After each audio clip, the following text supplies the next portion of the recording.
Kerajaan Cirebon beserta cara penyebaran Islamnya. Kita akan membahas tentang Kerajaan Cirebon terletak di mana, lalu cara penyebaran agama Islamnya, masa kejayaan dan keutuhannya. Selamat menyaksikan ya. Dadah. Kerajaan Cirebon adalah kerajaan Islam di Pulau Jawa yang berdiri antara abad ke-15 hingga abad ke-17 pada masanya. Kerajaan ini pernah menjadi pangkalan penting dalam jalur perdagangan dan pelayaran. Hal ini karena kerajaan Cirebon terletak di pantai utara Jawa, yaitu perbatasan pulau Jawa Tengah dan juga Jawa Barat. Oke, kita akan lanjut ke penjelasan tentang pendiri dari Kerajaan Cirebon. Kerajaan Cirebon ini adalah Raden Wala Sungsang atau Pangeran Cakrabuana, putra Prabu Siliwangi dari Kerajaan Pajajaran.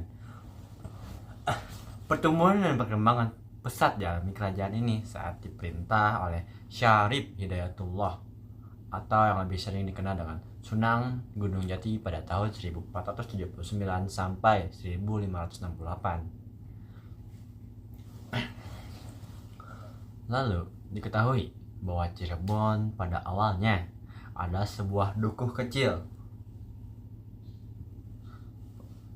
yaitu yang dibangun oleh Ki Gedeng Tapak dengan dukungan pelabuhan yang ramai wilayahnya. Nah, ini pun berkembang menjadi kota besar di pesisir utara Jawa. Namun, setelah Ki Gedeng Tapak wafat, cucunya yang bernama Wala Sungsang mendirikan sebuah istana, yaitu Pakumati, dan membentuk yaitu yang namanya pemerintahan di Cirebon. Oke. Nah, selanjutnya ini akan dijelaskan oleh Adit.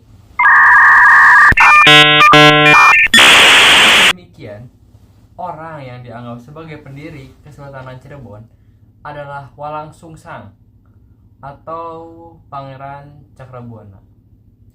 Usai menunaikan ibadah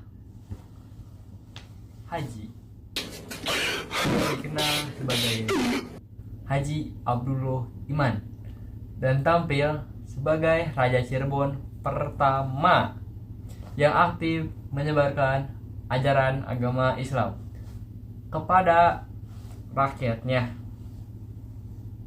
Oke, lanjut kepada masa kejayaan dari Kerajaan Cirebon. Aduh, gajah. Lanjut.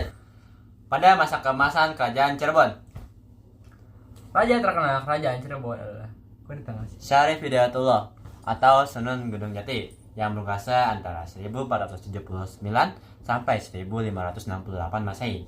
Selain memajukan kerajaan, Syarif Hidayatullah berperan besar dalam penyebaran agama Islam di Cirebon. Pada masa pemerintahannya, ia banyak menaklukkan daerah di Pulau Jawa untuk kepemimpinan politik dan menyebarkan ajaran Islam. Kamu mau masuk Islam? Bagus. Beberapa wilayah yang berhasil dikuasai adalah Banten, Sunda Kelapa, dan Raja Galuh. Oke, lanjut.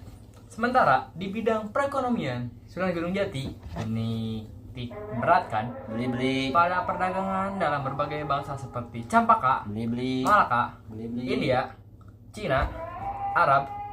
Sunan Gunung Jati kemudian diyakini sebagai pendiri dinasti raja-raja Kesultanan Cirebon dan Kesultanan Banten, serta penyebar agama Islam di Jawa Barat. Oke, next nanti kita akan lanjut kepada pembahasan keruntuhan yang dialami oleh Kerajaan Cirebon.